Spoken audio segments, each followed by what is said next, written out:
pag-usapan natin si Nebriha. Kasi itong MMDA, konting konteksto lang. Di ba nung isang araw may pinakita tayong video na ginisa sa Kongreso si Nebriha, ang MMDA. Etong Golden Fortune ba yon na kumpanya, sa harapan ng nagpa-park.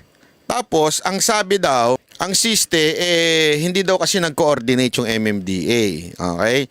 Tapos, doon sa video, hindi na nagtuloy-tuloy. Ano nangyari? Ibig sabihin, hindi daw pala binigyan ng tsansa si Nebriha magsalita na. Kasi nga naman, yung mga naandoon, medyo kaaway niyang mga kongresista. Diba? Tapos nag-message sa akin si Nebriha, just to put, not to defend, di ba? Sabi ko, hindi naman yun ang punto niya. Sa akin lang, yung katotohanan lang. Sabi niya sa akin, I can face them under oath kung sino nagsisinungaling sa amin. Pwede kami magharap under oath, sabi niya. Para malaman kung sino nagsisinungaling sa amin. Ang sabi niya, wala daw talaga yung gwardiya doon. Malamang nagpapalusot yung gwardiya. O sabi ko, sige, given, yun yung iyong opinion. Ito naman ang opinion ng Golden Fortune. Yung golden na yan. Hindi ko alam kung anong golden age ba yan.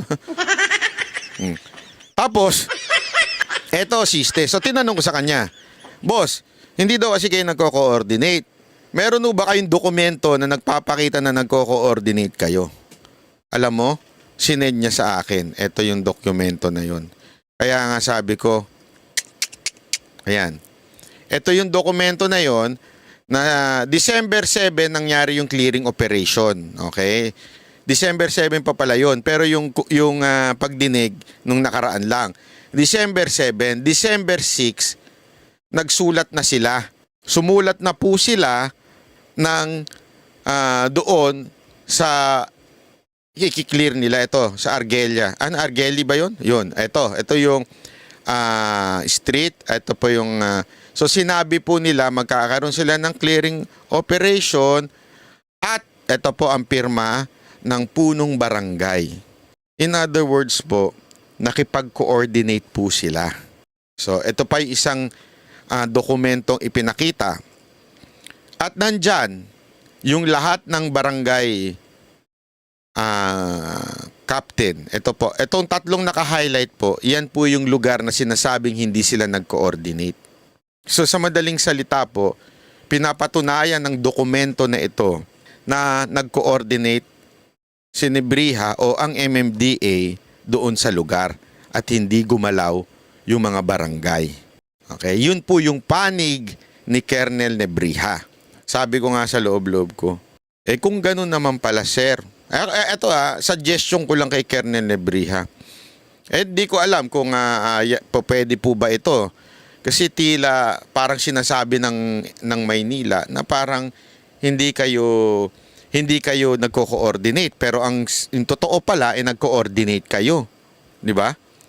So, baka sir, maganda sigurong gawin, wag na lang kayo sigurong wag na lang po kayong mag-operation yan sa Maynila, hayaan nyo na sila. Hindi, di ba?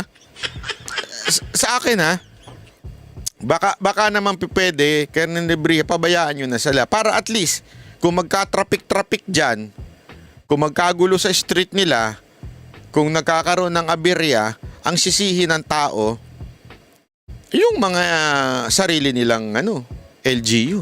Hindi, ako suggestion ko lang naman yun baka pwede. Para wala na lang siguro. Anyway, at least mabawasan din ang trabaho ng MMDA, sa ibang lugar na lang kayo.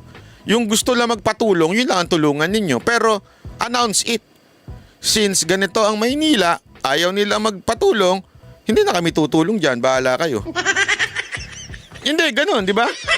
Hindi ko lang alam kung merong kung meron law provided na pwede nyong gawin yun. Okay? Baka naman pwede din yung gawin yun para wala nang problema at hindi na kayo nagbabanggaan ng Maynila. Pinapaalis na yan sa MMDA. Oo nga sana nga para wala na lang siguro kayong gulo.